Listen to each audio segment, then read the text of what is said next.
नमस्कार. देशयात्राच्या या भागात आपलं सगळ्यांचं मनपूर्वक स्वागत. आपण सगळे जाणतो आहोत, म्हैसाळमध्ये मिळालेल्या गर्भांनी महाराष्ट्राच्या भूगर्भामध्ये दडलेली अमानुषतेची लखतरं नव्याने वेशीवर आणलेली आहेत. याआधी सुदाम मुंडे प्रकरण असो किंवा औरंगाबादमधली प्रकरणं असो, अनेकदा स्त्री गर्भाच्या स्त्रीभ्रूण हत्या करणाऱ्या डॉक्टरांचा काळा बाजार, त्यांचा गैरव्यवहार मोठ्या प्रमाणात चर्चेत आला. परंतु जोवर समाजाची मानसिकता बदलणार नाही तोवर या अबोध कळ्या अशाच पद्धतीने कुस्करल्या जाणार आहेत. आणि या सगळ्या प्रकरणावर जोवर आपण आधुनिक ज्ञान तंत्रज्ञानाच्या माध्यमातून समाज जागृती करणार नाही तोवर हे प्रकार थांबणार नाहीत. हे सगळेजण जाणतो. फक्त प्रत्यक्षात कृती मात्र फार कमी लोक करतात. जे कृती करणारे आहेत अशा मोजक्या लोकांमध्ये गिरीश लाड यांचं नाव घेता येईल. मॅग्नम ओपस या NGOच्या माध्यमातून, स्वयंसेवी संस्थेच्या माध्यमातून काम करत असताना गिरीश लाड यांनी आपलं जे तंत्रज्ञानातील कौशल्य आहे ते कौशल्य वापरून त्यांनी या अबोध कळ्यांचा नाश करणाऱ्या, या अत्यंत सनातनी कर्मठ वृत्ती असणाऱ्या आणि मुलींना जन्मण्याचा हक्क नाकारणाऱ्या लोकांना रोखण्यासाठी जे एक अभूतपूर्व काम सुरू केलेलं आहे आणि त्या कामासाठी त्यांनी स्वतःचं सर्वस्व पणाला लावलेलं आहे. त्या गिरीश लाडांना आपण आज देशयात्रामध्ये भेटणार आहोत आणि त्यांच्याकडून जाणून घेणार आहोत त्यांचा हा सगळा प्रवास. गिरीश, स्वागत आहे तुमचं देशयात्रामध्ये. आणि तुमच्या या कामाला आता वेगवेगळ्या पातळीवर मान्यता मिळत चाललेली आहे. विशेषतः आता कोर्टाने जो निर्णय तुमच्या बाजूने दिलेला आहे त्यामुळे थोड्या प्रमाणात तुम्हाला सुटकेचा निश्वास मिळालेला आहे. तुमच्या एकूण कामाची सुरुवात कशी झाली ते जरा तुम्ही सांगा. साधारण 2008-9 मध्ये कोल्हापूरमध्ये हा प्रश्न पहिल्यांदा लक्षात आला आणि त्यावेळेस लक्ष्मीकांत देशमुख तिथे जिल्हाधिकारी म्हणून रुजू झाले होते आणि त्यांच्याशी चर्चा करताना त्यांनाही हे जाणवलं की हा फार गंभीर प्रश्न आहे. म्हणजे कोल्हापूर हा सगळ्यात समृद्ध जिल्हा म्हणून महाराष्ट्रात प्रसिद्ध आहे. अंबाबाईसाठी कोल्हापूर ओळखला जातो आणि इतर अनेक, म्हणजे शाहू महाराज सगळ्यात पुरोगामी राजे महाराष्ट्राचे झालेले. सांस्कृतिक म्हणायचं झालं तर लता मंगेशकर सारखं कुटुंब कोल्हापूरात आलेलं. मग अशा सगळ्या समृद्ध असलेल्या जिल्ह्यामध्ये सगळ्यात वर्स्ट सेक्स रेशो कसा काय, म्हणजे सगळ्यात कमी मुलांच्या प्रमाणामध्ये कसं काय. तर हा प्रश्न पडल्यावर पहिल्यांदा थोडंसं कन्फ्युजन झालं की काहीतरी चुकतंय. पण मग नंतर ज्यावेळेस सगळ्या त्यातल्या स्टेक होल्डर्सना भेटणं झालं, बोलणं झालं आणि मग त्याच्यातनं एक आम्हाला समीकरण सापडलं. ते समीकरण असं की जिथे पैसा जास्त, जिथे शिक्षण जास्त तिथे डॉक्टर्स जास्त, आणि जिथे डॉक्टर्स जास्त तिथे सोनोग्राफी मशीन जास्त, जिथे सोनोग्राफी मशीन जास्त तिथे सेक्स रेशो कमी. म्हणजे ह्या सगळ्या प्रकरणामध्ये शिक्षण, पैसा आणि टेक्नॉलॉजी याचा सगळा रोल आहे. म्हणजे साधारणपणे आपण एखादी सामाजिक प्रश्न म्हणतो तर आपल्याला गरिबी दिसते, आपल्याला अशिक्षण दिसतं. पण हा विषय गरिबी आणि अशिक्षणाशी संबंधित नाहीये. हा उलट शिकलेल्या लोकांचा आणि श्रीमंत लोकांचा प्रॉब्लेम आहे. आणि मग मी इतर जिल्ह्यांची ज्यावेळेस आकडेवारी बघितली तर गडचिरोली, नंदुरबार सारखे ट्रायबल जिल्हे जे आहेत तिथे सेक्स रेशो खूप चांगला आहे. आणि पश्चिम महाराष्ट्र जो सगळ्यात समृद्ध बेल्ट आहे तिथे सेक्स रेशो सगळ्यात खराब आहे. आपण देशाची आकडेवारी बघितली तर पंजाब, हरियाणा, राजस्थान श्रीमंत राज्य समजले तिथे सेक्स रेशो सगळ्यात खराब. आणि छत्तीसगड सारख्या ट्रायबल स्टेटमध्ये सेक्स रेशो खूप चांगला. म्हणजे हे सगळ्या त्या आकडेवारीने पण सिद्ध झालं. आणि मग महाराष्ट्राचंही आपण बोलायचं झालं तर महाराष्ट्रातही मागच्या 20 वर्षांमध्ये खूप मोठ्या प्रमाणावर सेक्स रेशो कमी झालेला आहे. आणि मग हे ज्यावेळेस कळलं त्यावेळेस मग असं सुचलं की 2 उपाय आहेत ह्या प्रश्नाला. कारण हा डिमांड आणि सप्लायचा खेळ आहे. बरोबर. डिमांड सर्वसामान्य लोकांकडनंच येते, कारण त्यांना मुलगाच पाहिजे. मग तो वेगवेगळ्या कारणांसाठी मुलगाच पाहिजे. मग त्याच्यामध्ये काही अंधश्रद्धा आहेत की मुलांनी अग्नी दिलं तरच मोक्ष मिळतो. 4 मुली जर का गर्भात मारल्या आणि नंतर 4 मुलांनी जरी आग लावली तरी मोक्ष कसा काय मिळणार. अशा खूप काही चुकीच्या समजुती आहेत. किंवा म्हातारपणाची काठी मुलगा असतो, हुंडा, काठीच मारतो. आणि आज शहरात आलेले किती मुलं आई वडिलांना काठी देतात, ते पैशाची काठी फक्त दर महिन्याला पाठवतात. तर ह्या सगळ्या गोष्टींमुळे मुलगाच पाहिजे हा हट्ट खूप. दुसरं एक असं झालं की वाढतं शहरीकरण, त्याच्यामुळे एकत्रित कुटुंब पद्धती जी होती आपली, जे आपल्या संस्कृतीचा मूळ बेस ग्रामीण भागातली शेतीवर आधारित समाजातली, तर तो सगळा विभागला. आणि शहरामध्ये छोटे कुटुंब पद्धती, हम दो हमारे दो ही कन्सेप्ट आली. मग पहिली जर का मुलगी झाली तर मग दुसरा मुलगाच पाहिजे. म्हणजे मग आमचं चौकोनी कुटुंब होतं. आणि पहिला मुलगा असेल, दुसरं काही झालं तरी चालतं. म्हणजे आम्हाला 2 मुलं चालतात पण आम्हाला 2 मुली चालत नाही. तर ही जी न्यूक्लियस पद्धती ह्याच्यामुळे, आणि प्लस त्यांच्याकडे शिक्षण आहे त्यामुळे त्यांना टेक्नॉलॉजी कळते. मग तिथे डॉक्टर्स पण आहेत, मग मशीन्स पण आहेत.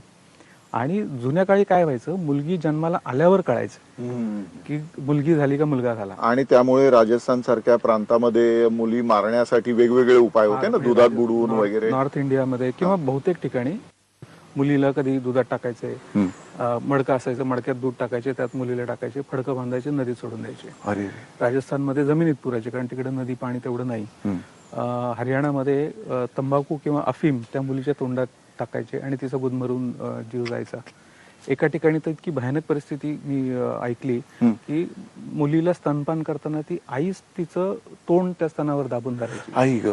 गुदमरून मृत्यू व्हायचा त्या मुलीचा. काही ठिकाणी खाट असते, त्या खाटेच्या खाली त्या मुलीला ठेवलं जायचं आणि त्याच्यावर ती बाई बसायची तिचा जीव जाईपर्यंत. पण हे सगळी विकृती जी होती ना, ती 100रातली 5 कुटुंब कदाचित करत असतील. पण सोनोग्राफीचं मशीन आल्यावर काय झालं, तुम्हाला 3ऱ्या महिन्यात कळतं मुलगा आहे का मुलगी आहे, आणि 5 तासात ॲबॉर्शन पिल घेऊन तुम्ही घरी जाता. त्याच्यामुळे प्रत्यक्ष जन्माला आलेल्या मुलीला मारणं आणि सोनोग्राफीच्या टेक्नॉलॉजी आल्यानंतर जो बदल झाला की ॲबॉर्शन केलं म्हणजे कुठलं तरी एक ऑपरेशन मायनर काहीतरी केल्यासारखं, ट्रीटमेंट करून घरी गेल्यासारखं वाटतं. म्हणजे प्रत्यक्ष मुलीला मारण्याचा जो फील आहे तो त्या सोनोग्राफीमध्ये येत नाही.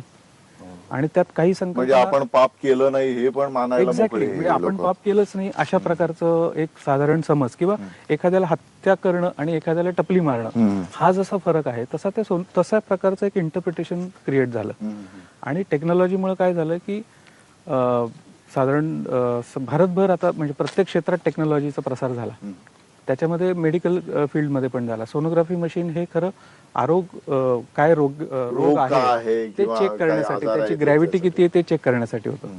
पण त्याचा मिसयूज पण व्हायला लागला आणि तो मिसयूज आता इतक्या मोठ्या प्रमाणात झाला. बरं, सगळे डॉक्टर काही असं काम करत नाहीत, ठराविक डॉक्टर करतात. आणि डिमांड जी लोकांकडनं येते ती सप्लाय केली जाते काही ठराविक डॉक्टरांकडनं.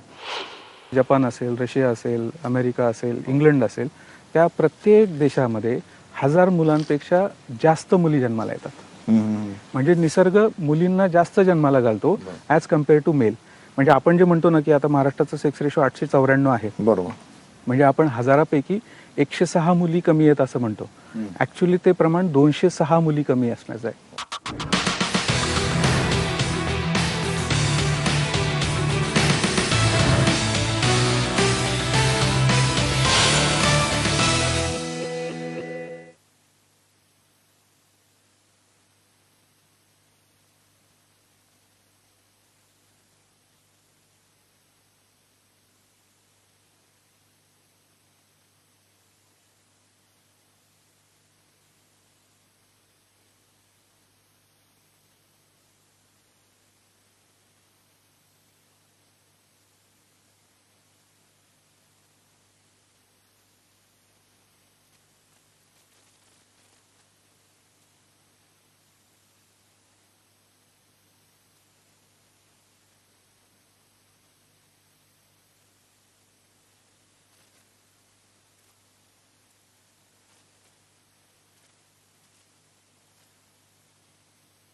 सोनोग्राफी मशीनचा उदय जो आहे किंवा तो शोध जो आहे हा पाश्चात्य देशातल्या संशोधकांनी बाळाचं आरोग्य किंवा त्या व्यक्तीचं आरोग्य नीट आहे की नाही हे तपासण्यासाठी लावला, पण आपल्याकडे त्याचं लिंग काय आहे हे पाहण्यासाठी उपयोग व्हायला लागला.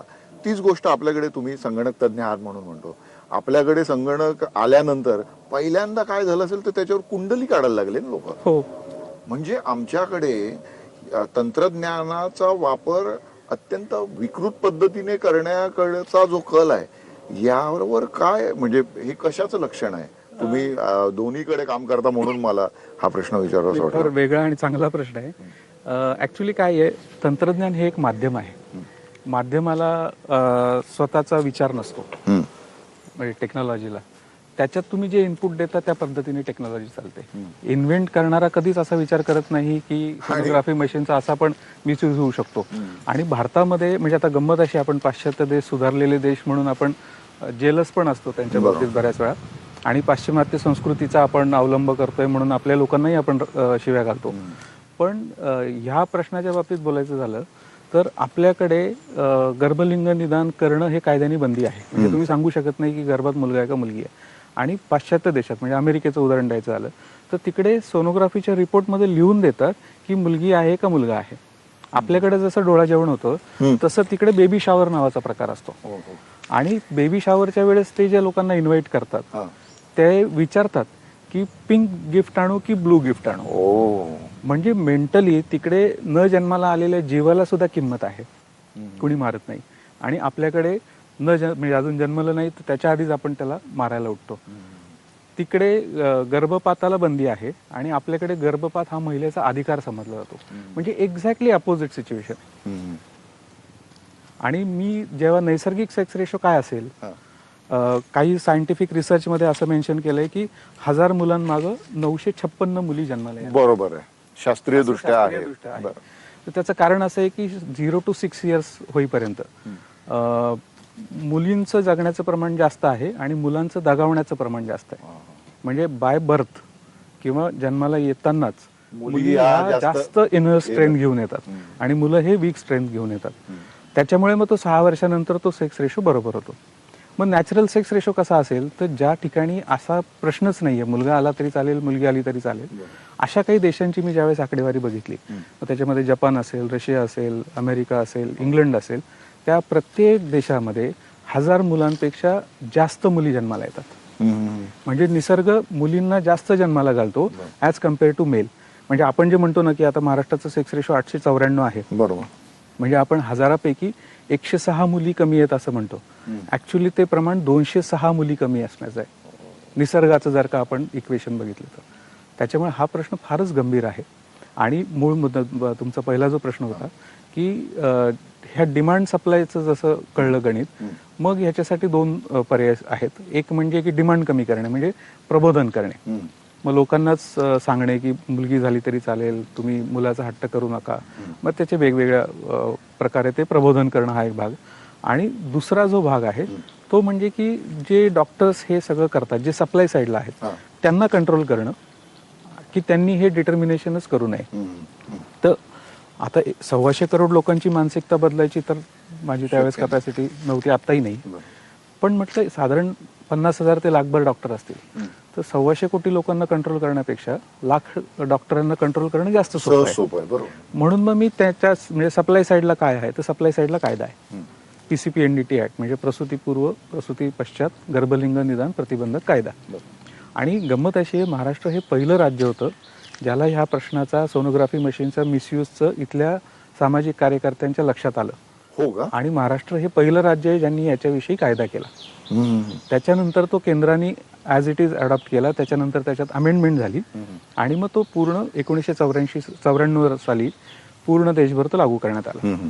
मग त्या कायद्यामध्ये सगळ्या सोनोग्राफी सेंटर्सना बंधनं घालण्यात आली, नियमावली बनली की कुणीही सोनोग्राफी करू शकत नाही. सोनोग्राफी मशीन विकत घेताना एक प्रोसिजर आहे, सोनोग्राफी सेंटर सुरू करतानाची एक प्रोसिजर आहे.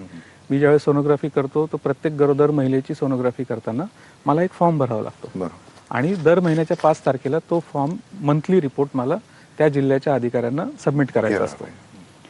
हे ज्यावेळेस मी नियम बघितले मग मला कायद्याच्या अंमलबजावणीमधल्या त्रुटी लक्षात आल्या.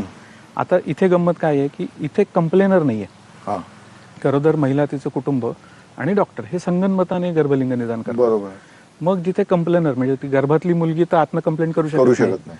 मग कंप्लेनर नसलेल्या क्राईममध्ये एव्हिडन्सेस कसे जनरेट होणार? कारण तक्रार करणारच कोणी नाही. दोघं म्हणजे आज समजा आपलं भांडण झालं आणि मी तुम्हाला समजा चाकू मारला, तर मी आरोपी झालो, तुम्ही जाऊन तक्रार करणार कारण तुमचं नुकसान झालं. इथे तसंच काहीच नाही ना. त्याच्यामुळे मग काय होतं, मग कायद्याची पहिली पळवाट आम्हाला सापडली की कंप्लेनर नसल्यामुळे, संगनमताने हा गुन्हा घडत असल्यामुळे जो पहिला डॉक्युमेंटरी एव्हिडन्स की ह्या बाईची सोनोग्राफी झाली आहे तो फॉर्मच जनरेट होत नाही.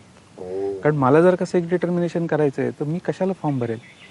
ती बाई कशाला म्हणेल आमचा फॉर्म भरून घ्या? म्हणजे मी स्वतःहून रेकॉर्ड कशाला क्रिएट करेल? मग मी सोनोग्राफीचा रेकॉर्ड कुठलं ठेवणार? जिथे मला सेक्स डिटर्मिनेशन करायचं नाही, ज्या नॉर्मल सोनोग्राफीज आहेत त्यांचंच मी फक्त रेकॉर्ड किपिंग करणार आणि ते मी इमानतद्वारे दर महिन्याच्या 5 तारखेला ऑथॉरिटीला पण देणार. म्हणजे मूळ जो आता तुम्ही समजा अप्रोप्रिएट ऑथॉरिटी आहात, एका जिल्ह्याची सगळी जबाबदारी तुमच्याकडे आहे आणि मी जर का तुम्हाला 4 सिंपल प्रश्न विचारले की आज मुंबईमध्ये किती महिला गरोदर आहेत, हे तुम्हाला तुमच्या ऑफिसमध्ये बसल्या बसल्या कसं कळणार? आपली संस्कृती अशी आहे की 5वा लागल्याशिवाय आपण नातेवाईकांना सांगत नाही. मग ते अधिकाऱ्यांना कोण रिपोर्ट करणार?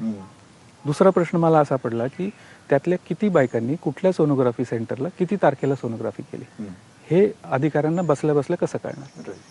ज्या दिवशी तिची सोनोग्राफी झाली त्यावेळेस तिची वीक्स ऑफ प्रेग्नन्सी किती होते? कारण 12 आठवड्याचा जोपर्यंत गर्भ होत नाही तोपर्यंत गर्भाचं लिंग डेव्हलप नाही. त्यामुळे सेक्स डिटर्मिनेशन जर का करायचं असेल, लिंग जर का बघायचं असेल तर ते 12 आठवड्याच्या प्रेग्नन्सी नंतरच बघितलं जातं. साधारणपणे 12 ते 20 आठवड्याचा जो पिरियड असतो ह्या पिरियडमध्ये सेक्स डिटर्मिनेशन होतं. कारण 20 आठवड्यानंतर गर्भपाताच्या कायद्यानुसार गर्भपात करायला बंदी आहे आणि ज्याला सेक्स डिटर्मिनेशन करायचंय तो 20व्या आठवड्यापर्यंत थांबत नाही. कारण बायकोचं पोट दिसायला लागतं, 4 लोक चौकशी करायला लागतात.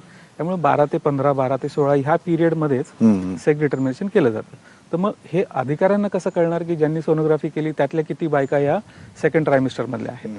आणि शेवटचा प्रश्न मला असा पडला की ज्यावेळेस ऍक्च्युअली सोनोग्राफी होते त्यावेळेस डॉक्टरनी मॉनिटरवर काय बघितलं सोनोग्राफी करताना?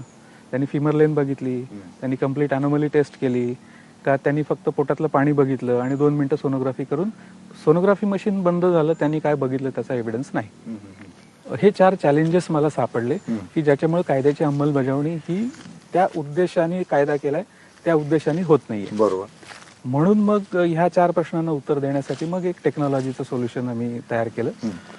त्याच्यामध्ये पहिला टप्पा असा होता की त्याच्यामध्ये फॉर्म F जे भरायचे असतात प्रत्येक गरोदर महिलेचे, त्याच्यामध्ये गरोदर महिलेची माहिती असते, मुलं किती आहेत, मुली किती आहेत जिवंत त्याची माहिती असते, तिला कुणी रेफर केलं त्या रेफरलची नोट असते, त्याच्यानंतर सोनोग्राफीचे डिटेल्स असतात म्हणजे वीक्स ऑफ प्रेग्नन्सी किती आहे, सोनोग्राफी नॉर्मल आहे, ॲबनॉर्मल आहे आणि काय टेस्ट घेतल्या आणि शेवटी त्या बाईची सही आणि ज्या डॉक्टरनी सोनोग्राफी केली त्याची सही असते.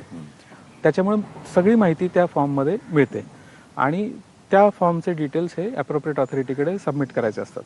तर आत्तापर्यंत भारतभरामध्ये जर का आपण PCPNDT अंडर झालेल्या केसेस बघितल्या तर 90-95% जास्त केसेस ज्या झाल्यात त्या इनकम्प्लीट डॉक्युमेंटेशनमुळे झाल्या. म्हणजे हा कायदा थोडासा वेगळा आहे. या कायद्यामध्ये जे नियम आणि शिक्षा दिलेल्या आहेत त्या अशा आहेत की जो अप्रोप्रिएट अधिकारी असतो त्याला तुमचं सोनोग्राफी सेंटर सील करायचे अधिकार आहेत आणि कायद्यातल्या नियमातला कुठलाही नियमाचा भंग आढळून आला तरी सोनोग्राफी मशीन सील करण्याचे अधिकार आहेत. पण ते डिसील करण्याचे अधिकार मात्र न्यायालयात. त्याच्यामुळे मी जर का डॉक्टर असेल तर सेंटर सील झालं तर मला अधिकाराशी काही संबंध राहत नाही. मला कोर्टात जाऊन सिद्ध करावं लागतं की मी गुन्हेगार नाही. ज्या 90-95% केसेस झाल्या त्या इनकम्प्लीट डॉक्युमेंटेशनच्या बेसिसवर. म्हणजे मुंडेंचं ज्यावेळेस प्रकरण झालं बीडच्या, त्याच्यानंतर महाराष्ट्रभर धडक कारवाई झाल्या. बीडमध्येच केज नावाचा तालुका आहे, बरोबर, तिथे 7 सोनोग्राफी सेंटर होते, त्यातले 6 सील झाले. त्यातल्या एका डॉक्टरचं सोनोग्राफी सेंटर सील व्हायचं कारण होतं की एका कॉलममध्ये नॉट ॲप्लिकेबलच्या ऐवजी त्यांनी NA लिहिलं होतं. अरे बापरे. आणि म्हणून त्यांचं सेंटर सील झालं. राजस्थानमध्ये सोनोग्राफी करताना डॉक्टरांचा तो पांढरा ॲप्रन असतं ना ते घातलं नव्हतं म्हणून सोनोग्राफी सेंटर सील झालं. दुसऱ्या दिवशी परत स्क्वॉड गेलं, सगळे डॉक्टर दुसऱ्या दिवशी ॲप्रन घालून होते, तरी 2-3 डॉक्टर पकडले की ॲप्रन घातलं होतं पण नेमप्लेट नव्हती. आणि तिसऱ्या दिवशी परत एक सेंटर पकडलं गेलं की ॲप्रन घातलं होतं, नेमप्लेट होती पण त्याच्यावर डिग्री नव्हती. म्हणजे या कायद्याने अधिकाऱ्यांना कुठलाही नियम भंग झाला तरी सोनोग्राफी सेंटर सील करायचे अधिकार दिले. पण या कुठल्याही गोष्टींनी हे सिद्ध होत नाही की तो डॉक्टर सेक्स डिटर्मिनेशन करत होता. आणि सध्या जे सारखे आपण बघतो डॉक्टर स्ट्राईक करतात ते ह्याच कारणाकरता करतात की जो हे करतोय तो फॉर्मच भरत नाही, त्यामुळे त्याची त्रुटी सापडत नाहीये. आणि जे इमानदारीने फॉर्म भरतायत त्यांच्याच त्रुटी सापडणार आणि तेच पकडले जाणार. बरं, बातमी कशी येते? अशा प्रकारची बातमी येत नाही की फॉर्म मध्ये त्रुटी सापडली म्हणून सेंटर सील झालं. बातमी अशी येते की हा डॉक्टर गर्भलिंग निदान करताना म्हैसाळमध्ये पकडला. जे प्रकरण झालं आता, हां. तो डॉक्टर तर दिवसा ढवळ्या कत्तलखाना चालवत होता बरोबर. ना तिथे. आता म्हैसाळचं जे प्रकरण आहे हे इतर सोनोग्राफी सेंटर्सवर झालेल्या केसेसच्या पेक्षा वेगळं आहे. कारण मी ज्या प्रकारच्या केसेस म्हणालो त्या वेगळ्या प्रकारच्या आहेत. म्हैसाळचं जे प्रकरण झालं, एक तर तो डॉक्टर होमिओपॅथी डॉक्टर होता, त्यामुळे त्याला कायद्याने परवानगीच नव्हती सोनोग्राफी करायची. दुसरी गोष्ट, त्याच्याकडे ऍक्च्युअली फिटस सापडले. बरोबर. 17, 18, 19 बीडमध्ये सुद्धा त्या डॉक्टरनी कुत्री पाळली होती त्या गर्भ खाण्यासाठी. सांभायची. आणि स्टिंग ऑपरेशन्समध्ये काही डॉक्टर्स सापडली. पण स्टिंग शेवटी काय होतं की कन्व्हिक्शन नाही, आणि स्टिंग ऑपरेशन करणं फार जिकरीचं काम आहे. तुम्हाला स्टिंग करण्यासाठी प्रत्यक्ष गरोदर महिला पाहिजे, ती त्या मानसिकतेमध्ये पाहिजे की ती रिस्क घ्यायला तयार पाहिजे, तिच्या घरच्यांनी तिला सपोर्ट द्यायला पाहिजे. आणि एवढं सगळं ती झाल्यानंतर तिच्यामध्ये ती बेसिक टेक्निकल ॲबिलिटी पाहिजे की ते रेकॉर्ड करता यायला पाहिजे. पुन्हा तो सगळा योग जुळून यायला पाहिजे आणि ते रेकॉर्ड व्हायला पाहिजे. आणि एवढं सगळं झाल्यानंतर सुद्धा ज्यावेळेस ती कोर्टात केस चालते त्यावेळेस जो चुकीचं काम करणार आहे त्याच्याकडे किती पैसे असतात, तो जो फायनान्शियल प्रेशर त्यांच्यावर टाकतो, त्याच्यामुळे मॅक्झिमम केसेसमध्ये ह्या ज्या स्टिंगसाठी महिला ज्यांनी काम केलं ह्यानंतर पलटलेल्या आहेत, त्यांनी साक्ष पलटलेली आहे. त्याच्यामुळे आणि दुसरं काय झालंय की इतक्या वर्षामध्ये म्हणजे स्टिंग ऑपरेशन नक्कीच एक पर्याय आहे, पण स्टिंग ऑपरेशनमुळे सेक्स रेशो वाढल्याचं कुठं उदाहरण आजपर्यंत नाही. किंवा स्टिंग ऑपरेशनमुळे डॉक्टरांना भीती बसली असं एक उदाहरण नाही. असं असतं तर बीड 2012ला झालं, 2017ला म्हैसाळचं प्रकरण झालंच नसतं. आणि स्टिंग ऑपरेशन ज्या क्वांटिटीमध्ये व्हायला पाहिजे, ज्या रिपीट पद्धतीने व्हायला पाहिजे त्या पद्धतीने होत नाहीत. बरं, दुसरं एक असं की स्टिंग म्हणजे एक मला अजून एक जाणवलं की मागच्या 8 वर्षामध्ये ह्या सगळ्या प्रश्नासाठी सगळ्या जणांनी फक्त डॉक्टरांना दोषी धरलं. आणि त्याच्यामुळे काय झालं, हे धुळ्याचं प्रकरण जे झालं, हा जो डॉक्टरांच्या विषयीचा जो एक जनतेमध्ये जो अविश्वास, चीड निर्माण जी झाली आहे, याच्यामध्ये म्हणजे ह्या कायद्याच्या बाबतीत तुम्ही म्हणू शकतो की सामाजिक कार्यकर्त्यांनी याच्यामध्ये किंवा सरकारी यंत्रणा असेल किंवा इतर जे कोणी इतर जबाबदार घटक असतील त्यांनी फक्त आणि फक्त डॉक्टरलाच जबाबदारी धरली. म्हणजे त्याला अटक करा, त्याला जेलमध्ये पाठवा, ते व्हायलाच पाहिजे, त्यांची चूक आहे, त्याला मी डिनाय करत नाही. पण मग बीडमध्ये मुंडेला आज जेलमध्ये आहे, तरी पण म्हैसाळचं प्रकरण झालंच ना. आणि अशा अजून किती प्रकरण आहेत जी अजून नोटीसमध्ये आली नाही. असे किती डॉक्टर असतील किंवा आणि म्हैसाळच्या प्रकरणामध्ये सगळेजण दोषी आहेत. म्हणजे मी तर मागणी केली आहे की ज्या 19 भ्रूण जे सापडले, आज तुमच्याकडे ते भ्रूण आहेत, त्याची DNA परीक्षा करा. त्या डॉक्टरकडे त्या 19 भ्रूण ज्यांची भ्रूण हत्या केली त्या आई वडिलांचे नाव पत्ते आहेत, त्या आई वडिलांची DNA टेस्ट करा. सायंटिफिक एव्हिडन्स मॅच होईल DNA. सोपी गोष्ट आहे. आणि त्या 19 मुलींच्या वडिलांना, त्यांच्या सासवांना, त्यांच्या कुटुंबातल्या लोकांना एकदा तरी जेलमध्ये टाका. म्हणजे डिमांड लोकांकडनं येते, तिथे काहीच होत नाही. आजपर्यंत एकही अशा प्रकारची केस झालेली नाही. 1-2 जणांनी करायचा प्रयत्न केला, त्यांच्यावर इतका दबाव आला की त्यांनी ती केस मागे घेतली. त्यामुळं दुखतं एकीकडे आणि इलाज होतोय दुसरीकडे. आणि ह्या सगळ्याचा परिणाम असा झाला की जे चांगले डॉक्टर्स आहेत, इथिकल डॉक्टर्स आहेत, ते ह्या कायद्याच्या जाचाला इतके वैतागले की त्यांनी आता गरोदर बायकांची सोनोग्राफी करणं बंद केलं. आणि त्याचा दुष्परिणाम असा आहे की समाजाला आपल्याला ज्या गर्भांची त्याच्यामध्ये दोष आहेत ते डिटेक्ट व्हायला पाहिजे ते होत नाहीत. बेटी बचाव बेटी पढाव मध्ये महाराष्ट्रातले 16 जिल्हे आहेत. म्हणजे मी पुण्यात राहतो, पुणे सुद्धा त्या 16 जिल्ह्यांपैकी एक आहे. पण पुण्यातल्या किती लोकांना किंवा इव्हन त्या 16 जिल्ह्यातल्या किती लोकांना माहिती आहे की आपला जिल्हा हा बेटी बचाव मध्ये वर्स्ट सेक्स रेशो आहे म्हणून निवडलेला आहे. आपण स्मार्ट सिटीचं तर कौतुक करतोय, पण ही जी लाजिरवाणी गोष्ट आहे ह्याची दखल पण घेतली जात नाही.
आपल्याकडे म्हणजे बाहेरच्या देशातून अंमली पदार्थ येणं आपण समजू शकत होतो, बंदुका येणं समजू शकत होतो, परंतु गर्भातच मुलींना मारणारी मशीन सुद्धा अशा पद्धतीने स्मगल केली जातात. ते मशीनच झालंय.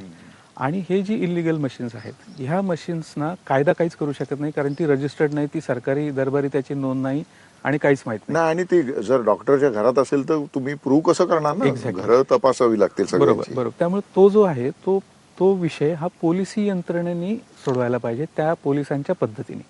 वैद्यकीय अधिकारी जो असतो तो काय असं पोलिसी पद्धतीने काम करू शकत नाही. पण अजूनपर्यंत इलिगल सोनोग्राफी मशीन्सना चा विषय पोलीस यंत्रणेकडे द्यावा अशी मागणी सुद्धा कोणी केलेली नाही. आणि त्याचा उलट काय केलं की हे जे छोटे मशीन्स असतात इलिगल मशीन, हे ते जीपमध्ये टाकतात, कारमध्ये टाकतात आणि शेतात घेऊन जातात. दुसरी गाड्यांमध्ये बायका आणलेल्या असतात आणि शेतामध्ये सोनोग्राफी होते आणि मुलगा एका मुलगी तिथे सांगितलं जातं. शेतात गावाच्या बाहेर कुठेही, कारण ते पोर्टेबल सोनोग्राफी मशीन्स असतात, छोटी, त्याला बॅटरी असते, जी इलिगल आणि अनरजिस्टर्ड. तर पुन्हा शासनाने काय नियम केला की जी रजिस्टर्ड मशीन्स आहेत ती तुम्ही ठरलेल्या प्रिमायसेसच्या बाहेर घेऊन जाऊ शकत नाही. म्हणजे ती पकडणं सोडलं, त्याच्यासाठी काही मेजर घेणं हा भाग तर झालाच नाही.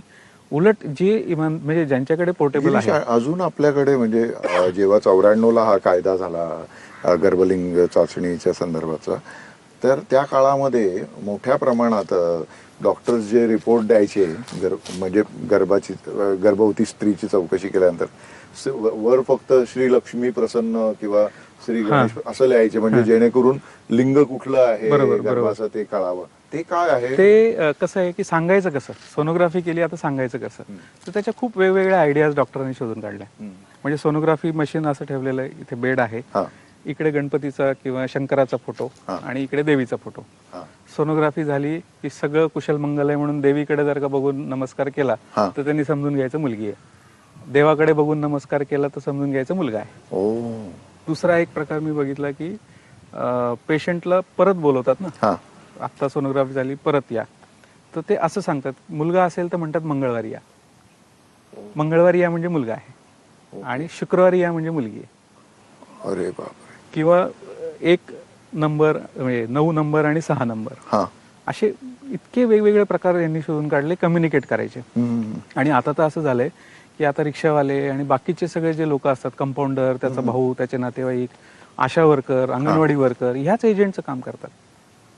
त्यामुळे डॉक्टर तिथे काहीच बोलत नाही, तो 2-3 दिवसानंतर बाहेर कुठेतरी जाऊन सांगतो की त्या बाईला मुलगी आहे म्हणून. हे कसं पकडणार? सगळ्यात पहिल्यांदा जे आम्ही कोल्हापूरमध्ये तयार केलं होतं त्याला नाव ठेवलं होतं सायलेंट ऑब्झर्वर. त्या पहिल्यांदाच असं काही प्रकार केल्यामुळं त्यात ऑब्व्हियसली त्रुटी होत्या, बरोबर, त्या आम्ही दूर केल्या आणि त्याच्या पुढचं डिव्हाइस लॉन्च केलं, ऍक्टिव्ह ट्रॅकर नावाचं. हे डिव्हाइस काय करतं, सोनोग्राफी मशीनला एक व्हिडिओ आउट असतो, त्या व्हिडिओ आउटमधनं आपल्या ऍक्टिव्ह ट्रॅकरला व्हिडिओ सिग्नल मिळतात आणि सोनोग्राफी मशीन जोपर्यंत ऍक्टिव्ह ट्रॅकर सुरू होत नाही तोपर्यंत सोनोग्राफी मशीन सुरूच होत नाही. त्याच्यामुळे सोनोग्राफी मशीन सुरू झालं की त्याचं कंटिन्युअस रेकॉर्डिंग व्हायला लागतं आणि त्याच्यात एक हार्ड डिस्क आहे, त्या हार्ड डिस्कमध्ये ते व्हिडिओ स्टोअर व्हायला लागतात. तर ह्याला तुम्ही सोप्या भाषेमध्ये सोनोग्राफी मशीनचा CCTV म्हणू शकता. आणि हे जे व्हिडिओ त्याच्यात रेकॉर्ड झालेत त्याला कोणालाही ऍक्सेस नाही, फक्त ठराविक अधिकाऱ्यांनाच. आणि ज्यावेळेस मग समजा आज तुम्ही 10 बायकांची सोनोग्राफी केली तर आता त्याचे व्हिडिओ रेकॉर्ड झालेले असल्यामुळं तुम्हाला 10 फॉर्म्स भरावेच लागणार. आणि मी जे तुम्हाला पहिल्यांदा 4 प्रश्न विचारले होते त्या 4ही प्रश्नांची उत्तरं ह्या डिव्हाइस लावल्यावर मिळतात. कारण ते सगळी माहिती कंपल्सरी भरणार, कारण at any point of time तुम्ही जर का जाऊन एखाद्या सेंटरमधले 4 दिवसाचे व्हिडिओज काढले, त्याच्यात तुम्हाला कळलं की 30 प्रेग्नन्सीचे व्हिडिओ आहेत, त्याच्या अगेन्स्ट 30 फॉर्म असलेच पाहिजे. बरोबर. ते जर का 25 असतील तर 5 व्हिडिओ एक्स्ट्रा आले म्हणजे तुम्ही कायद्याचा भंग केला, हे क्लिअर कट सिद्ध होतं, म्हणजे विथ एव्हिडन्स, याला चॅलेंज नाही. तर ह्या व्हिडिओमधनं, आणि ऍक्च्युअली कसं आहे की डॉक्टरांना तसं बघायला गेलं तर CCTVला विरोध कोण करतं? एका ऑफिसमध्ये 2 काम करतायत, एक चोरी करतो आणि एक करत नाही. तर जो चोरी करत नाही तो मागणी करेल की इथे CCTV लावा, आणि जो चोरी करतोय तो विरोध करणार की CCTV लावू नका, लावलेला असेल तर तो त्याला तोडेल, फोडेल, कसा खराब करेल, त्याला विरोध करेल. तर अशा ह्या आता कोल्हापूरमध्ये ज्यावेळेस आम्ही केलं, साधारण महिन्याला 8,000 8,500 सोनोग्राफीची नोंद दर महिन्याला व्हायची. जसं आपलं मशीन बसलं 16,000 17,000 व्हायला लागली. ग्वाल्हेरमध्ये दुप्पट. ग्वाल्हेर म्हणजे एका महिन्यात इतक्या बायका प्रेग्नेंट झाल्या असं नाही होऊ शकत. नाही. ग्वाल्हेरमध्ये 103 सोनोग्राफी सेंटर आहेत. 1,500 ते 2,000 फॉर्म्स दर महिन्याला जमा व्हायचे. जसं मशीन बसलं दुसऱ्या महिन्याला 7,000 8,000 यायला लागले. इंदोरमध्ये 320 सोनोग्राफी सेंटर्स आहेत. तिथे 10 ते 11,000 फॉर्म्स यायचे, ते 20,000 यायला लागले. आणि अधिकाऱ्यांना आता बसल्या बसल्या मग ते कळतं की 2 मुली आहेत आणि तिसऱ्यांदा गरोदर आहे, अशा किती बायका आहेत आणि त्या कुठे सोनोग्राफी करायला जातात. इंदोरमध्ये एक ह्याला धरूनच एक केस झाली. एका सेंटरचं ज्यावेळेस अनालिसिस, आणि हे सगळं सॉफ्टवेअर कळतं, म्हणजे तुम्हाला काही स्वतः आकडेमोड करायची गरज नाही, एका क्लिकवर तुम्हाला पाहिजे ते रिपोर्ट्स मिळतात. तर एका सेंटरचा डाटा असा आला की तिथे 100 पैकी 89 महिला या अशा होत्या की ज्यांना मुली आहेत, मुली असलेल्या. मग 320 सोनोग्राफी सेंटर आहेत, त्याच्यामध्ये मुली असलेल्या, फक्त मुली असलेल्या गरोदर महिला ह्याच सेंटरमध्ये का जात आहेत, हा पहिला इंडिकेटर मिळाला. मग त्याच्या बेसिसवर त्याचं इन्स्पेक्शन झालं, सगळा डेटा काढणार, सेंटर सील झालं. आता ह्याला तुम्ही चॅलेंज कसं करणार? कारण कायद्याचा फोकस हा गर्भलिंग निदान थांबवणे आहे. आणि मला सुद्धा असं तुमचं वाटतं हे की जे, डिव्हाइस जे device आहे, हे त्या पद्धतीने करायला पाहिजे. आणि ह्याच्यात काय झालं, पण ते आता इतर राज्यांमध्ये स्वीकारलंय, हां. पण महाराष्ट्रामध्ये ते तितक्या प्रमाणात का स्वीकारलं जात आता नाही? मी हे जवळपास 100 जिल्ह्यांपेक्षा जास्त ठिकाणी इम्प्लिमेंट झालंय. राजस्थान असेल, हरियाणा, पंजाब, छत्तीसगड, तेलंगणामध्ये पण आता रिसेंटली सुरू झालं. बेटी बचाव बेटी पढाओ जे अभियान सुरू झालं, बरोबर. त्यावेळेस ग्वाल्हेरच्या कलेक्टरची माहिती मेनका गांधींना मिळाली आणि त्यांनी मला तात्काळ बोलून घेतलं दुसऱ्या दिवशी. आमची एक तासभर मिटिंग झाली, मी सगळ्या सिस्टीमचं त्यांना प्रेझेंटेशन केलं. And she was so convinced की त्यांनी बेटी बचावमध्ये जे 161 जिल्हे निवडलेत, त्या जिल्ह्यांमध्ये ही ट्रॅकिंग सिस्टीम बसवा असे आदेश काढले. वा. त्या बेटी बचाव बेटी पढाओमध्ये महाराष्ट्रातले 16 जिल्हे आहेत. म्हणजे आपण पुरोगामी महाराष्ट्र जो म्हणतो, शाहू फुले आंबेडकरांचा एक रटलेलं वाक्य, तर महाराष्ट्रातले 16 जिल्हे आहेत. म्हणजे मी पुण्यात राहतो, पुणे सुद्धा त्या 16 जिल्ह्यांपैकी एक आहे. पण पुण्यातल्या किती लोकांना किंवा इव्हन त्या 16 जिल्ह्यातल्या किती लोकांना माहिती आहे की आपला जिल्हा हा बेटी बचावमध्ये वर्स्ट सेक्स रेशो आहे म्हणून निवडलेला आहे. आपण स्मार्ट सिटीचं तर कौतुक करतोय, पण ही जी लाजिरवाणी गोष्ट आहे ह्याची दखल पण घेतली जात नाही. आणि म्हणजे प्रश्न तोच आहे की अवेअरनेस करा, म्हणजे सगळं तुम्ही करा. हा थांबवायचं तर फक्त डॉक्टरांनीच थांबवायचं, आमची काहीच जबाबदारी नाही. किंवा म्हैसाळचं एक प्रकरण झालं, असे किती, आता इतर डॉक्टरांना माहिती नव्हतं का की या ठिकाणी हे चालतं, मग बाकीच्या डॉक्टरांनी का आवाज उठवला नाही? तर त्याच्यासाठी पण एक सेंट्रल गव्हर्नमेंटने एक नोटिफिकेशन इश्यू केलं होतं की हेल्पलाईन करा कंप्लेंटसाठी. तर हेल्पलाईनला होतं काय की तिथे माणूस फोन नाही उचलत, तो तुम्ही फोन केला की तो रेकॉर्ड होतो.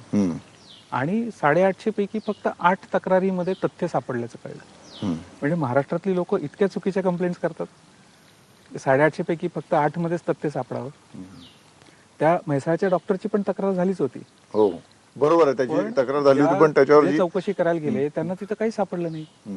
समजा PCPNDT कायद्याअंतर्गत काही सापडलं नाही. त्यांना हे कळलं नाही की हा होमिओपॅथी डॉक्टरीन तिथं ऑपरेशन थिएटर आहे. त्यांच्या हे लक्षात आलं नाही की तिथं ॲलोपॅथीची औषधं आहेत. आणि आता 1 वर्षानंतर परत ज्यावेळेस ती बाई मेली म्हणून ते सापडले. बरोबर. तिथे कुठलंही स्टिंग झालेलं नाही म्हैसाळमध्ये नाही. कारण खूप डॉक्टर, आता माझा इतक्या डॉक्टरांशी परिचय आहे, बरेचसे डॉक्टर आता ह्या गोष्टीला पण वैतागले की सामाजिक कार्यकर्त्यांच्या नावाखाली ब्लॅकमेलिंगचा एक मोठं रॅकेट सुरू झालंय. की मी तुमचं स्टिंग करणार, आधी तुम्हाला दाखवणार, सेटलमेंट झाली तर ठीक, नाही तर मी केस करणार. त्याच्यामुळे हा पण एक खूप मोठा त्रास डॉक्टर, म्हणजे ऑलरेडी कायद्याची भीती आहे. ऍक्टिव्हिस्टनी जसं मधल्या काळामध्ये केलेलं एक्झॅक्टली तसं हा सामाजिक क्षेत्रातले लोक आणि प्रॉपर एजंट आहेत, माहिती घेतली जाते. आणि ब्लॅकमेलिंगचं एक खूप मोठं रॅकेट या प्रकाराने झाले. आणि होतं असं की कुणीच बोलू शकत नाही, कारण मीच चुकीचं काम केलेलं आहे तर मी कशाला परत, म्हणजे इथे पुन्हा कंप्लेनर नाही. आता जो संप ताणलाय, बरोबर, तर माझं साधं सजेशन आहे की रुग्णांचे हाल, सगळ्या डॉक्टरांचे हाल, त्याच्यापेक्षा जे डॉक्टरांनीच निवडून दिलेले प्रतिनिधी आहेत त्यांनी अण्णा हजारेंसारखं आमरण उपोषणाला बसा ना. बरोबर, तुम्हाला तेवढा करताच निवडून दिलेला आहे, तुम्ही आमरण उपोषण करा, डॉक्टरांना त्यांची प्रॅक्टिस करू द्या, रुग्णांचे जीव वाचवा, तुमच्या मागण्या मान्य होईपर्यंत तुम्ही बसा ना, इम्पॅक्ट तोच पडणार आहे.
महाराष्ट्रासारखा प्रगत किंवा पुरोगामी प्रदेश जिथे 12व्या शतकात जनाबाईने संतपीठावरून गरजून सांगितलं होतं की स्त्री जन्म आले म्हणून न व्हावे उदास असं सांगणारी आणि देवाला सुद्धा खडेबोल सुनावणारी जनाबाई आपण पाहिली. आणि नंतर महाराष्ट्रातच स्त्री शिक्षणाची मुहूर्तमेढ रोवली गेली आहे आणि स्त्री पुरुष समानतेचा पाया सुद्धा याच भागामध्ये रोवला गेला. या सगळ्या पार्श्वभूमीवर आता आम्ही चाललो आहोत कुठे? म्हणजे आमच्या पायाखाली जागोजागी गर्भ पुरलेले असतील तर या प्रदेशाचा या समाजाचा काय भविष्यकाल असेल? हे फार खरंच त्रासदायक ही गोष्ट म्हणजे वाईट वाटण्याच्याही पलीकडची गोष्ट आहे. आणि खास करून मी महाराष्ट्र बाहेर ज्यावेळेस जातो तिथं मला जी ट्रीटमेंट मिळते केवळ मी मराठी आहे आणि मी महाराष्ट्राचा आहे आणि मी पुण्याहून आलो या 3 गोष्टी त्यांना सांगितल्या की ते बाय डिफॉल्ट मी हुशारच असणार, मी सुसंस्कृतच असणार, मी सभ्यच असणार. हे अजूनही मत महाराष्ट्राचं बाहेर आहे. हे मी इतके वर्ष बाहेर फिरतो त्यामुळे सांगू शकतो. पण आतमध्ये काय चाललंय हे मला फार त्रासदायक वाटतं. मी मगाशी जे म्हणालात की इतर राज्यांमध्ये चालू आहे महाराष्ट्रात का नाही, तर त्याचं साधं उत्तर आहे राजस्थान राज्य जे आहे त्या संपूर्ण राज्यामध्ये 35 जिल्हे आहेत. महाराष्ट्रातही 35 जिल्हे होते, 36 झाले.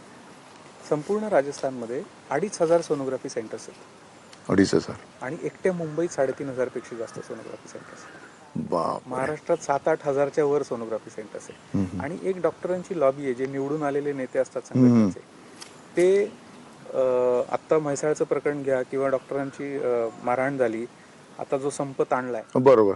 तर माझं साधं सजेशन आहे की रुग्णांचे हाल, सगळ्या डॉक्टरांचे हाल, त्याच्यापेक्षा जे डॉक्टरांनीच निवडून दिलेले प्रतिनिधी आहेत त्यांनी अण्णा हजारेंसारखं आमरण उपोषणाला बसा ना. बरोबर. तुम्हाला तेवढा करताच निवडून दिलेला आहे. तुम्ही आमरण उपोषण करा, डॉक्टरांना त्यांची प्रॅक्टिस करू द्या, रुग्णांचे जीव वाचवा, तुमच्या मागण्या मान्य होईपर्यंत तुम्ही बसा ना. इम्पॅक्ट तोच पडणार आहे. नाही तसं बघितलं तर बघा आता पत्रकार सुद्धा फील्डवर असतात तर पत्रकारांना अनेकदा मारहाण होते. पोलीस प्रत्यक्ष कर्तव्य बजावत असताना जमावाकडून त्यांनाही मारहाण होते. म्हणून काय आपलं कामधंदा बंद करून काही ते हे करत नाही ना. आणि समाजामध्ये इतकी हिंसा वाढली आहे प्रत्येक ठिकाणी. तुम्ही जसं म्हणालात की पत्रकारांना मारहाण, पोलिसांना सुद्धा मारहाण होते, डॉक्टरांनी. आणि दरवर्षी आपण बघतो म्हणजे कॉपी पेस्टच दिसतं ते सगळं की कुणाला मारलं की परत हे संपाला बसले, परत आश्वासन मिळालं, परत सगळं सुरळीत झालं. मग हे जे निवडून आलेले पदाधिकारी आहेत हे त्या आश्वासनाच्या पूर्तीसाठी फॉलोअप का नाही घेत? यांनी का पाठपुरावा केला नाही? आमची ट्रॅकिंग सिस्टीम बसवू नये म्हणून हे 5 ठिकाणी कोर्टात जाऊन त्यांनी स्टे आणायचा प्रयत्न केला. मग दिलेली आश्वासनं सरकार पाळत नाही म्हणून तुम्ही सरकारच्या विरोधात कधी PIL केली का हो? सरकारच्या विरोधात कधी रिट पिटिशन का नाही केली की डॉक्टरांना सुरक्षा मिळावी म्हणून? पण हे ट्रॅकर बसू नये म्हणून Bombay high court, Jabalpur high court, Bilaspur high court, Jaipur high court, तिथं मात्र यांच्या संघटना लगेच एकत्र झाल्या आणि त्यांनी एकही निकाल त्यांच्या बाजूने लागला नाही. हा भाग वेगळा. आणि सगळ्यात पहिली फार क्रुशियल होती बॉम्बे हायकोर्टामध्ये जी झाली की त्यांनी एक सेन्सिटिव्ह मुद्दा उपस्थित केला होता की ह्या सगळ्या टेक्नॉलॉजीमुळे पेशंटच्या प्रायव्हसीचा भंग होतो. आणि बॉम्बे हायकोर्टाने इतकं सुंदर उत्तर दिलं त्याला. त्यांनी आमच्या डिव्हाइसला ब्लॅक बॉक्सशी कम्पेअर केलं, विमानाचा जसा ब्लॅक बॉक्स असतो तसा.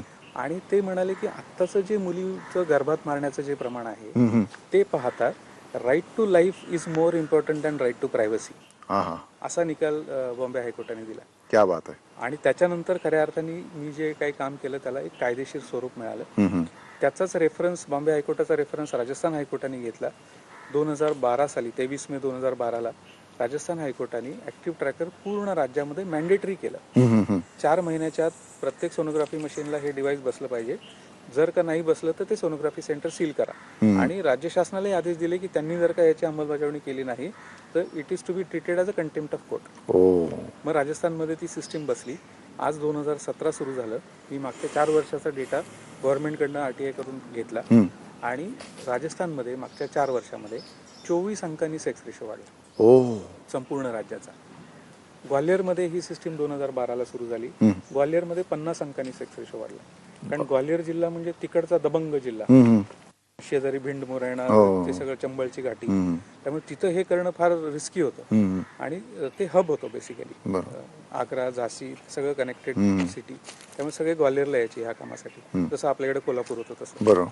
पण ग्वाल्हेरचा सेक्स रेशो वाढला. काही महिन्यानंतर बातम्या यायला लागल्या की ग्वाल्हेरचे पेशंट्स शेजारच्या भिंड मुरैणामध्ये जाऊन सोनोग्राफी करायला लागले. हम्म. नंतर बातम्या यायला लागल्या की ग्वाल्हेरचे डॉक्टर्स झाशीमध्ये, राज्याच्या पलीकडं मध्य प्रदेश सोडून झाशीमध्ये जाऊन, उत्तर प्रदेशमध्ये जाऊन सोनोग्राफी करायला लागले. हो. आणि मग तिथल्या कलेक्टरांना कळल्यावर मग भिंडमध्ये पण ती सिस्टीम बसली, मुरैणामध्ये पण ती सिस्टीम बसली, हम्म. आणि ते सगळं ग्वाल्हेरचं सर्कल पूर्ण झालं. मग मध्य प्रदेश गव्हर्नमेंटनी त्याचा GR केला. हम्म. शिवराज सिंग चौहान मुख्यमंत्री होते, तेच उद्घाटनाला आले होते ग्वाल्हेरला ज्यावेळेस हा प्रोजेक्ट सुरू झाला. वा. 2 वर्षानंतर त्यांनी या प्रोजेक्टची दखल घेतली आणि आम्हाला बेस्ट गव्हर्नन्स इनिशिएटिव्हचं अवॉर्ड पण दिलं त्यांच्या हस्ते. हम्म. आणि 1 वर्षानंतर त्यांनी GR पण काढला आणि त्यांनी मॅन्डेटरी केलं मध्य प्रदेशमध्ये. पण जबलपूरचे डॉक्टर ज्यांनी आजपर्यंत ट्रॅकिंग सिस्टीम काय हे बघितलेलं नाही, हम्म. त्यांनी जबलपूर कोर्टात जाऊन केस फाईल केली की मशीन बसवायचं तर आमच्या खिशातनं का, गव्हर्नमेंटने बसवावं. हो. आणि त्या ऑर्डरवर स्टे आणला. मग तिथे ही डॉक्टर यंत्रणा आणि त्यांच्या संघटना इतक्या ऍक्टिव्ह आहेत. हम्म. मग इतके वर्ष डॉक्टरांना मारहाण होते, त्या ह्याच्यात दरवर्षी का संप लावत होतो. नाही? हम्म. मग हा प्रश्न का उपस्थित? आणि हे काय झालं, हे सर्वसामान्य डॉक्टरांनी आता त्यांनी ज्यांना निवडून दिलंय ना, त्यांना हे जाब विचारणं गरजेचं आहे. बरोबर. तुमचे प्रश्न तुम्ही सोडवायचे असतात. तुम्ही सरकारला येऊन तुमचं दुखणं दूर करेल नाही, आणि सामाजिक कोणी कार्यकर्ते येऊन, करून असं बरोबर येत आहे. नाही. निश्चितच. एका सर्टन त्यांचं समर्थन पाहिजे, हम्म. पण इनिशिएटिव्ह तुमचाच पाहिजे. निश्चितच. तर हे जे काही असं, आणि याच्यामध्ये सगळेच दोषी दिसतात. हम्म. महाराष्ट्राच्या बाबतीत तुम्ही जे म्हणालात की निराशावादी, म्हणजे रोज असा प्रसंग येतो की म्हणजे मला बराच काळ असं वाटत होतं की सर्वसामान्य लोकांनाही मुलगाच पाहिजे, हम्म. अधिकाऱ्यांचे हप्ते बंद होतात त्यामुळे त्यांनाही हेच पाहिजे. नंतर पॉलिटिकल विल नाही, कारण लोकांच्या विरुद्ध जाऊन करणं नाहीये. डॉक्टरांचे जे चुकीचं काम करतात त्यांना त्यांचे धंदे बंद व्हायची भीती, त्याच्यामुळे त्यांच्याकडनं सपोर्ट नाही. त्यामुळे बऱ्याच वेळा असं वाटायचं की मी आणि लक्ष्मीकांत देशमुख आम्हाला दोघांनाच असं वाटतंय की सिस्टीम बसवावी. पण माध्यमांनी आत्तापर्यंत खूप सकारात्मक, म्हणजे तेव्हापासून आत्तापर्यंत, बरोबर. आणि एक तो जो दबाव गट निर्माण केला, मग वृत्तपत्र असतील, मीडिया असेल, त्याचा एक कुठेतरी सपोर्ट, आणि न्यायपालिका म्हणजे कोर्टाने सुद्धा याच्यात डिसिजन दिले, निश्चितच. त्याच्यामुळे मी अजून या विषयात टिकून आहे. मोठ्या लोकसंख्येच्या देशाची मानसिकता आपल्याला जर बदलायची असेल तर त्यासाठी ही लढाई अधिक आपल्याला वेगाने पुढे न्यावी लागणार आहे. गिरीश, तुम्ही आलात देशयात्रामध्ये आणि आज तुमचा सगळा प्रवास इथे कथन केला त्याबद्दल मनपूर्वक आभार, आणि तुमच्या पुढच्या प्रवासाला हार्दिक शुभेच्छा.